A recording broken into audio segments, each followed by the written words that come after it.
north of 75 US cents. OK, Tom Petrovsky, thank you. Well, let's continue that theme now on the budget, because tens of thousands of young Australians will be helped into the property market in a major expansion of the new home guarantee scheme as part of the Coalition's pre-election promise. Joining us live now is the Minister for Housing, Michael Sukkar. Minister, thanks for your time this morning. So, as we've just seen there, the home guarantee scheme is to be expanded. Up to 50,000 now is that key marker. But who qualifies and who gets prioritised? Well, it's a major expansion of an already very successful program, Pete. We've seen more than 60,000 Australians use the home guarantee schemes to get into a new home. And for your viewers, in essence, it enables people to purchase a new home with a deposit of 5% because banks are increasingly requiring people to save a 20% deposit. We know the deposit's the biggest hurdle. So that's really what has underpinned the success of the scheme to date. And that's what ultimately justifies this major expansion to 50,000 places, 35,000 places available for first home buyers, 5,000 places available for single parents under the family home guarantee, and 10,000 places are put aside for those who purchase or build a new home in a regional area. So 50,000 places per annum in total. It'll be the same as the scheme has operated for the last 3 years, Pete, to answer your question. It's first in, best dressed. But again, we've got 5,000 places each year set aside for single parents. The family home guarantee, which we announced in last year's budget, very successful, and 10,000 places a year for those who build or purchase a new home in a regional area.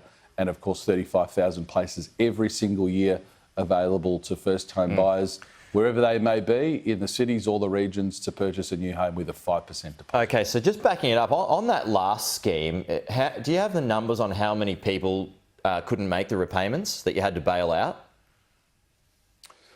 Well, to date, Pete, and I think we have to touch wood on this, to date we've seen no defaults. Right. So we've seen absolutely no defaults under this scheme in the first 3 years. Oh, we're into our third year now. So when I say it's been an extraordinarily successful scheme, not only do I mean it's helped 60,000 people get into a home when they wouldn't otherwise have got into a home, but it also, we're seeing, and the evidence is quite clear, that they are very committed buyers and no one has defaulted to date. So it's been, a scheme that we've calibrated very carefully. We put a lot of thought into it. We obviously took it to the last election. Labor criticised it quite heavily at the time, but it's proven to be such a success. We've really expanded it in virtually every budget since then, but this is a major expansion. Right. 50,000 places each and every year. Are you playing catch-up here, though, after the Labor Party beat you to the punch on Friday with their own announcement on this? Well, no. I mean, Labor's falling over themselves on the eve of an election to associate themselves with a Morrison government program. This is a program we took to the last election. It's a program we've been running for 3 years now, as I said. So I'm not sure how that could be playing catch-up. It's our program, our scheme. We're expanding it because it's been so successful and we're so proud of it. OK, so and just one more on this before I get to fuel excise. But, you've had no defaults and that's fantastic. But is it wise now, where conditions are tougher, to ask people to take on more debt? As you've got inflation that's rising, as you've got several rate rises around the corner, particularly with just a 2% deposit on a single income, is it wise to ask people to take on that debt right now? Well, we're very careful when we put this scheme in place, Pete, to make sure that the government's not running the credit assessment here. You still have to get a loan from a bank.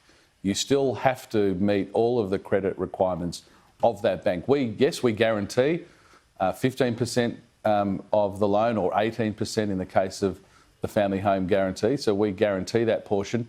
But the bank has to be satisfied that you're a good credit risk. And we've seen the proof in the pudding that has been the case to date. So that's why it justifies such a big expansion. OK. Cutting the fuel excise, it's going to save motorists a maximum of $10 for a full tank of fuel, being a 50-litre tank. Is that your silver bullet? Oh, look, Pete, the details of the budget you'll see tomorrow night. In the Treasurer's speech, the Treasurer's made very clear that, in his view, helping address some of the cost of living pressures being felt by families is important. Yes, the economy is recovering. Yes, unemployment is low. Yes, Australia is leading the pack on the economic recovery post-COVID.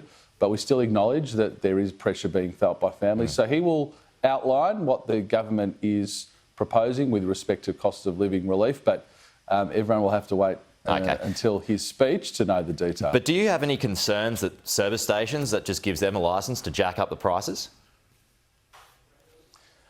Pete, I think the point to make here is whatever the government does to ease cost of living pressures for families, we'll make sure that those decisions ultimately flow through to the people for whom that relief is targeted. We'll do whatever we need to make sure that happens, whatever the relief looks like. OK, Michael Sukkar, the Housing Minister, thanks for your time as always. We'll talk to you soon.